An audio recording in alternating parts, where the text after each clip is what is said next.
धान बिहार के प्रत्येक जिले के लिए प्रमुख फसल है। धान की उन्नत खेती के लिए हम कई श्रृंखलाओं में कई बिंदुओं पर जानकारी भी दे चुके हैं, लेकिन बिहार के कई भाग आंशिक रूप से मिट्टी और जलवायु के मामले में थोड़े अलग अलग हैं। इसीलिए हम आपको धान के लिए स्थानीय खेती के विषय में भी जानकारी देते हैं। इसी क्रम में आज हम बांका और इसके आसपास के किसान भाइयों के लिए धान की खेती के विषय में बताने जा रहे हैं।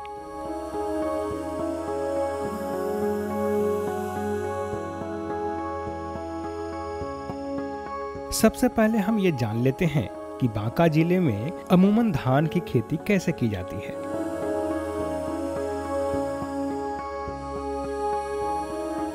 अगर हम कुछ पहाड़ी क्षेत्रों की बात करें तो यहाँ धान की खेती वर्षा आधारित है, क्योंकि यहाँ की ज्यादातर जमीन या तो ऊंची है या मध्य ऊंचाई की है।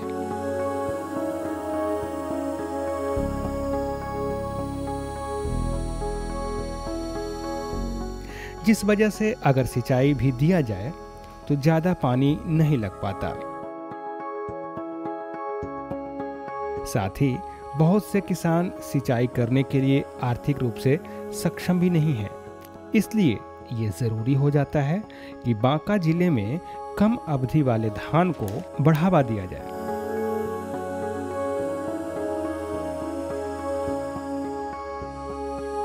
और ये भी ध्यान रखना जरूरी है कि वैज्ञानिक द्वारा अनुशंसित धान के बीज ही चयन करें, या जो किसान भाई इस बारे में अनभिज्ञ हैं वो सीधे कृषि विज्ञान केंद्र बांका से आकर इसके उचित प्रभेद के बारे में जानकारी ले सकते हैं।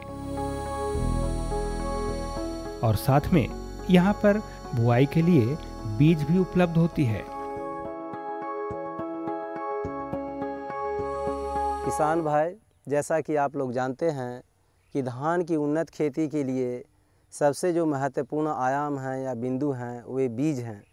हमारे किसान भाई धान की खेती करते हैं तो उनको ज़मीन की परिस्थितियों को हिसाब से बीज का चयन करना चाहिए। जैसा कि आप जानते हैं कि धान का जो एग्रो इकोलॉजिकल सिस्टम है, जिसको कि हम 3 परिस्थितियों में बांटते हैं, एक ऊंची ज़मीन, दूसरी मध्यम ज़मीन और तीसरी है जो कि नीचा ज़मीन। और साथ ही साथ उसको और यदि नीचा ज़मीन को हम जाते हैं तो उसको गहरा जल वगैरह भी कहते हैं।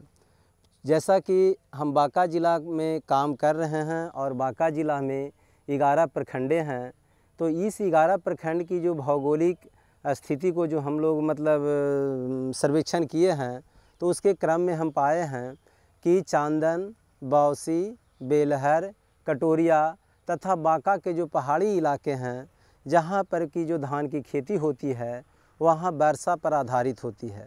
साथ ही साथ उनके पास सिंचाई का कोई नलकूप की व्यवस्था नहीं है। बारिश होती है तो उन्हें जल है जो कि मिल जाते हैं। इस परिस्थिति में किसानों को क्या करना चाहिए, तो सबसे ध्यान देने वाली बात है कि हमको कम अवधि वाली धान या मतलब 120 से 130 दिन वाली प्रजाति को बढ़ावा देने की ज़रूरत है। जैसा कि बाज़ार में 120 से 130 दिन वाली धान की प्रजातियां बहुत ढेर सारे नामों से प्राइवेट कंपनी वाले या मतलब विक्रेता बिक्री कर रहे हैं, लेकिन हम कृषि विज्ञान केंद्र के वैज्ञानिकों ने जो इसका मतलब प्रत्यक्षण, प्रशिक्षण और भ्रमण के क्रम में देखे हैं कि जितने भी मतलब तमाम लोकल स्थानीय विक्रेताओं के द्वारा जो धान के बीज दिए जाते हैं उसमें बीज के लक्षण नहीं रहते हैं और उसमें कल्ले कम देते हैं, बीमारियां बहुत ज़्यादा आ जाते हैं, मिक्सचर होते हैं, जितना मतलब उपज होना चाहिए उतना नहीं होते हैं। धान की अच्छी पैदावार के लिए सबसे ज़रूरी है उत्तम कोटि के बीज और स्वस्थ बिचड़ा उगाना।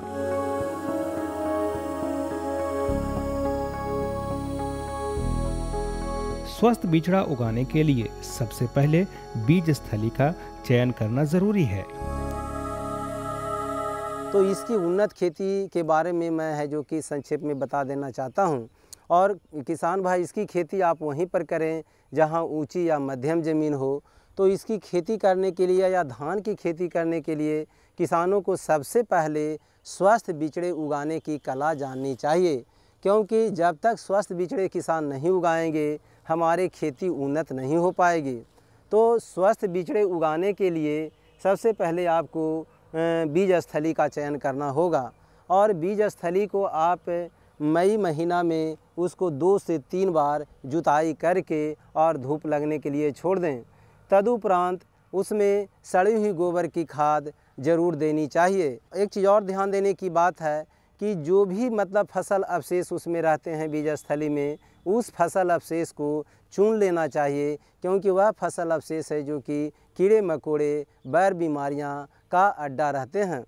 हम अब किसानों को बता देना चाहते हैं कि इसका बिचड़ा कैसे उगाएंगे, स्वस्थ बिचड़ा आप कैसे उगाएंगे। जैसा कि आप जानते हैं कि यदि हम स्वस्थ बिचड़ा उगाते हैं तो उसी से है जो कि स्वस्थ धान और अत्यधिक मात्रा में उत्पादकता की संभावना बनती है।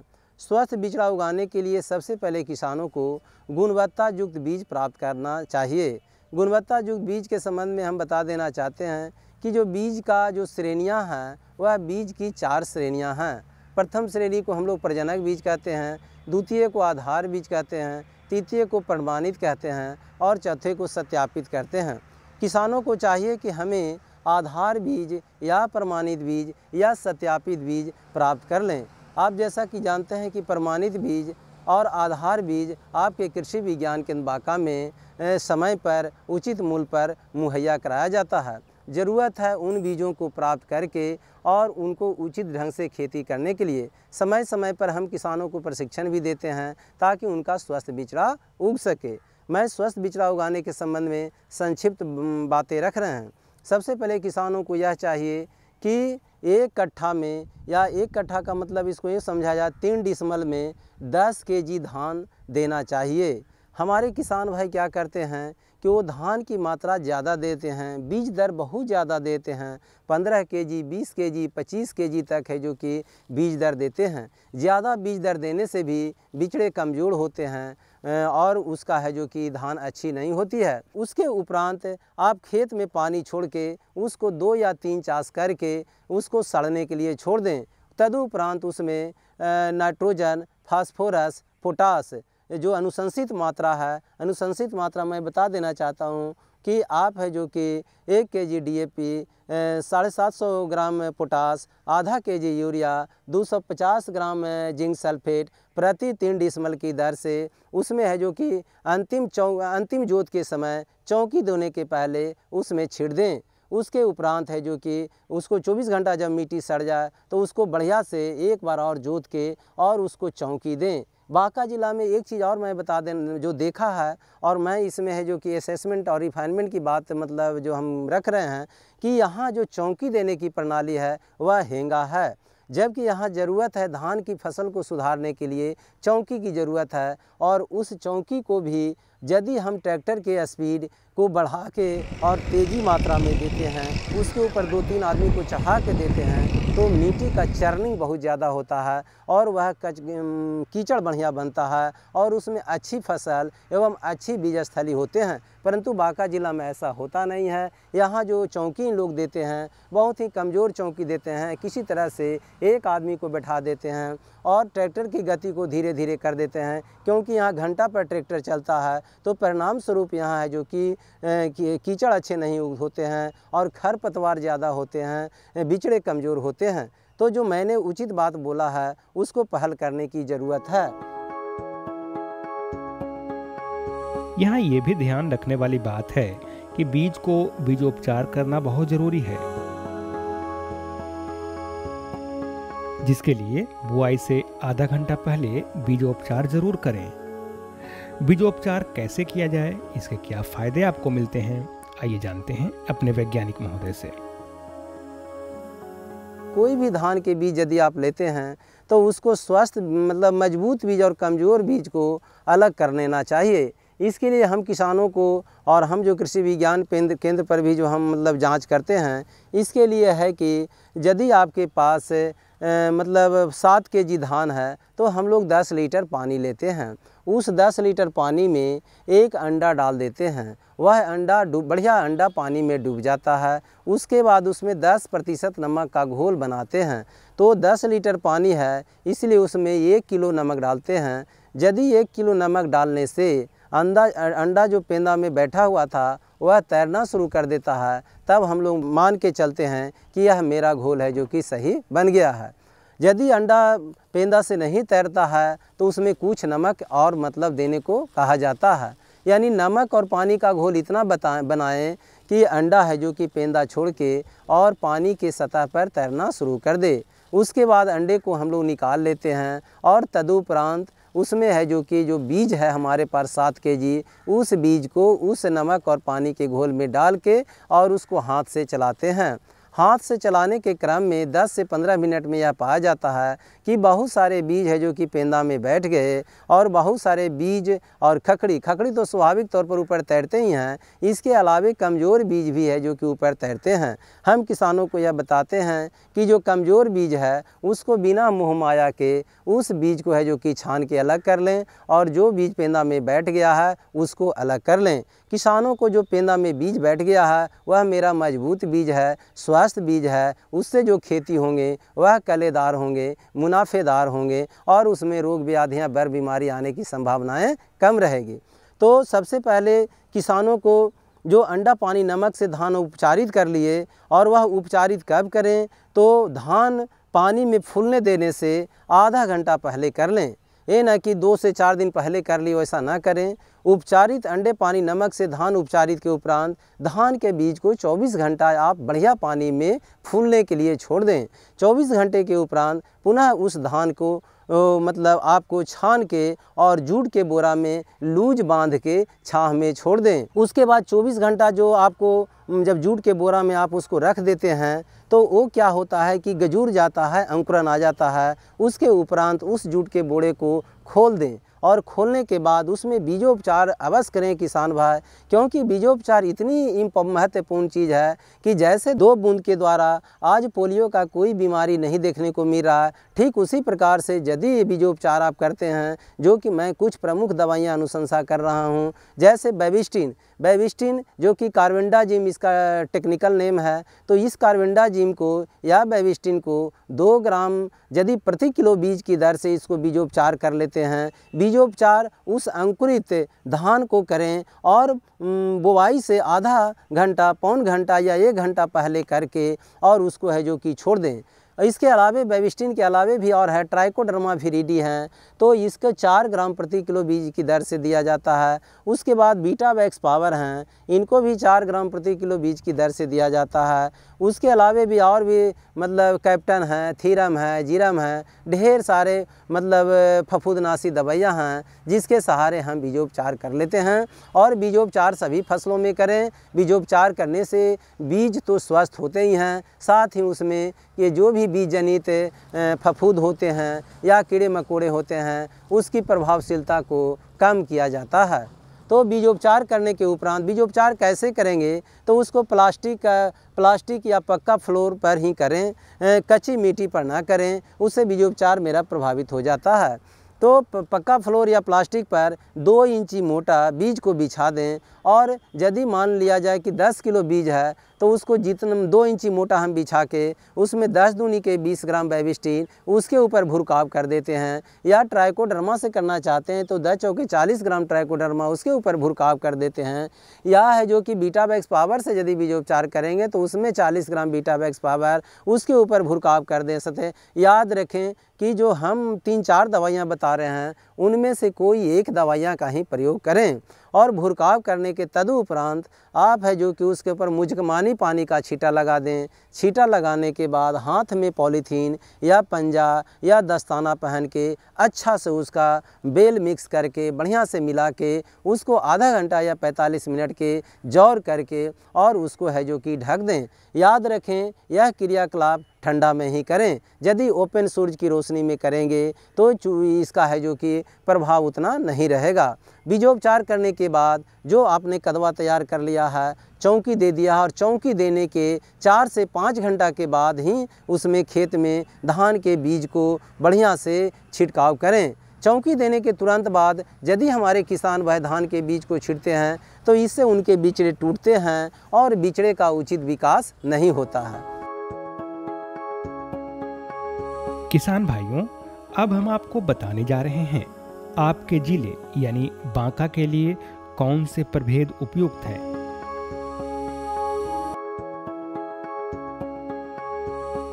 जैसा कि हमने बताया कि बांका जिले की फसल ऊंची जमीन, निचली जमीन, मध्य जमीन, गहरी जमीन पर की जाती है।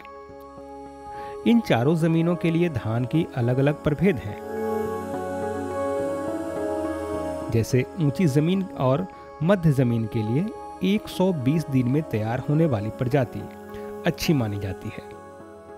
नीची जमीन के लिए राजेंद्र मंसूरी 1, MTU 7029, राजेंद्र श्वेता, राजेंद्र सुभाषनी, ये सारे प्रभेद उपयुक्त हैं। और बांका जिले के जो किसान भाई गहरी जमीन वाले हैं उनको गहरी जमीन के लिए शकुंतला, वैदेही आदि धान के प्रभेद उपयुक्त हैं। धान की जो उन्नत खेती करने के लिए किसानों को ऊंची ज़मीन, मध्यम ज़मीन, नीची ज़मीन और गहरा जल जो हम 4 को वर्गीकरण कर रहे हैं, तो चारों के लिए अलग अलग प्रभेद होते हैं। हम आपको किसान भाई बता देना चाहते हैं कि जो ऊंची ज़मीन है और मध्यम ज़मीन है उसमें 120 से 130 दिन की प्रजाति यदि किसान लगाते हैं तो उनकी खेती अच्छी हो सकती है। और साथ ही साथ रबी मौसम में जो हम लोगों का मतलब दूसरे फसल प्रणाली है, फसल चक्र है, उसको भी हम अच्छी तरह से बढ़ावा दे सकते हैं। जो नीचा ज़मीन है, मध्यम ज़मीन तथा नीचा ज़मीन के लिए बांका जिला में जो अच्छी वैरायटीज़ है वह है राजेंद्र मंसूरी 1 और है जो कि मतलब MTU 7029। ये प्रजातियां बहुत अच्छी कर रहे हैं। साथ ही साथ है जो कि राजेंद्र श्वेता भी अच्छे कर रहे हैं। उसके अलावा राजेंद्र कस्तूरी भी अच्छे कर रहे हैं, राजेंद्र सुभाषनी भी अच्छे कर रहे हैं। ऊंची ज़मीन के लिए सहभागी बहुत ही अच्छी ज़मीन है, ऊंची ज़मीन में सहभागी भी ये अच्छा कर रहा है। साथ ही साथ है जो कि राजेंद्र श्वेता भी कर रहा है। नीची ज़मीन के लिए हम लोग है जो कि पानी धान 1, शकुंतला, वैदेही, ये सब धानों की अनुशंसा करते हैं। संयोग से बांका जिला में नीची ज़मीन की मतलब क्षेत्रफल बहुत कम है। यहाँ पर ऊंची ज़मीन और मध्यम ज़मीन ही है जो कि ज़्यादा पाए जाते हैं। स्वस्थ बिचड़े उगाने के लिए खरपतवार नियंत्रण भी जरूरी है और खेत जुताई के समय सड़ा हुआ गोबर का प्रयोग कभी न करें। साथ ही साथ इसमें कुछ खाद एवं उर्वरक का भी प्रयोग किया जा सकता है। बांका जिला के लिए स्वस्थ बिचड़ा उगाने के जो तरीके हो सकते हैं, आइए जानते हैं अपने विशेषज्ञ से। हम किसानों को गीले विधि से बिचड़ा उगाने की अनुशंसा करते हैं, क्योंकि गीले विधि से यदि किसान भाई बिचड़े उगाते हैं तो इसमें खरपतवार कम होते हैं, बिचड़ा कम ही दिन में है जो कि रोपने लायक हो जाता है और इसका इस्टेब्लिशमेंट भी अच्छा होता है। तो गीले विधि से बिचड़ा उगाने के लिए सबसे पहले हम किसानों को यह अनुशंसा करते हैं या सलाह देते हैं कि आप लोग मई महीना में यदि भगवान बारिश दे देते हैं तो गेहूं या रबी फसल की कटनी के उपरांत उसको 2 चास या 3 चास करके मिट्टी को सोन्हाने या सूखने के लिए छोड़ दें। तदुपरांत उसमें सड़ी हुई गोबर की खाद आप है जो कि मतलब 10 कुंटल से लेके 15 कुंटल प्रति 5 कट्ठा की दर से उसमें दे दें और उसको मिट्टी में मिला दें। कभी भी कच्चा गोबर या अर्ध सड़ा हुआ कूड़े कचड़े बीज स्थली में न दें, इससे कीड़े मकोड़े आते हैं और साथ ही साथ आपके बिचड़े कमज़ोर होते हैं।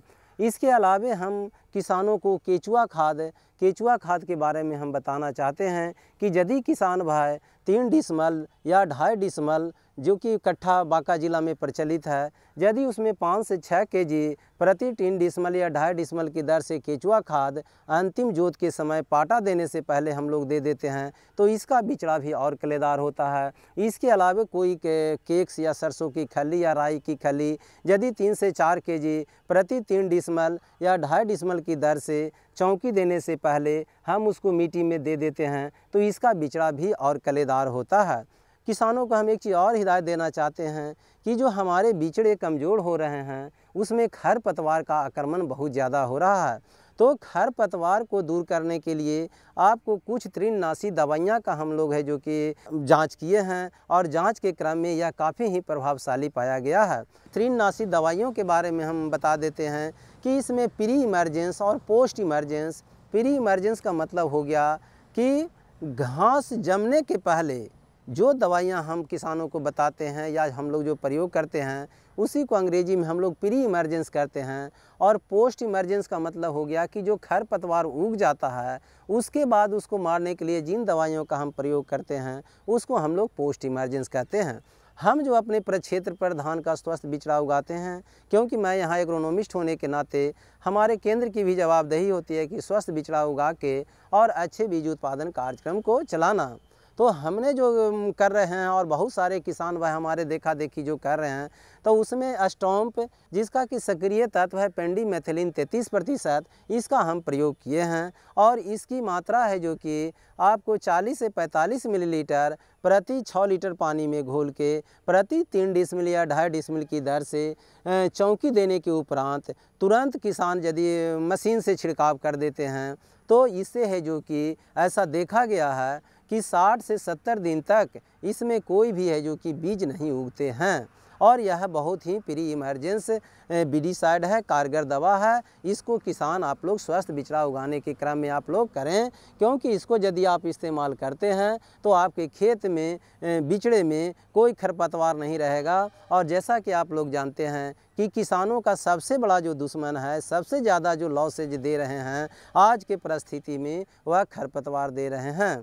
तो इस प्रकार से प्री इमरजेंस के बारे में मैंने बता दिया। जो किसान भाई पोस्ट इमरजेंस दवाइयाँ देना चाहते हैं, किसी कारण से वो प्री इमरजेंस नहीं दे पा सकते हैं, तो उनके लिए दूसरी दवाइयाँ हैं, उसका नाम है 2,4,D इथाइलिस्टर। इसकी भी आप है जो कि मतलब 30 से 35 मिलीलीटर दवा 6 लीटर पानी में घोल के यदि बिचड़ा बुआई से 15 से 20 दिनों के बाद आप देते हैं तो इसमें जो भी चौड़ी पत्ती वाली या संगरी पत्ती वाली खरपतवार हैं वो नष्ट हो जाते हैं। परंतु जो खरपतवार आपको मतलब पेरेंटल बीड हैं, पेरेंटल बीड का मतलब हो गया कि जो पहले से आ रहे हैं, जैसे दूब है, मोथा है, तो इसको ये नहीं मारता है। इसके लिए आपको बढ़िया जोत करने की ज़रूरत है, इसको चुनने की ज़रूरत है। या जब इस तरह की अगर समस्या आ जाते हैं तो प्रति खेत में ही आपको राउंडअप या ग्लाइसेल नाम की दवा आपको 50 ml 5 लीटर पानी में घोल के प्रति 3 डिसमिल से लेकर 2.5 डिसमिल की दर से आप इसको प्रति खेत में दे देते हैं। तो इस तरह के जो पेरेंटल बीड हैं जो कि नेक्स्ट दूसरे जनरेशन से आ रहे हैं, उससे हम लोग मुक्ति पा सकते हैं।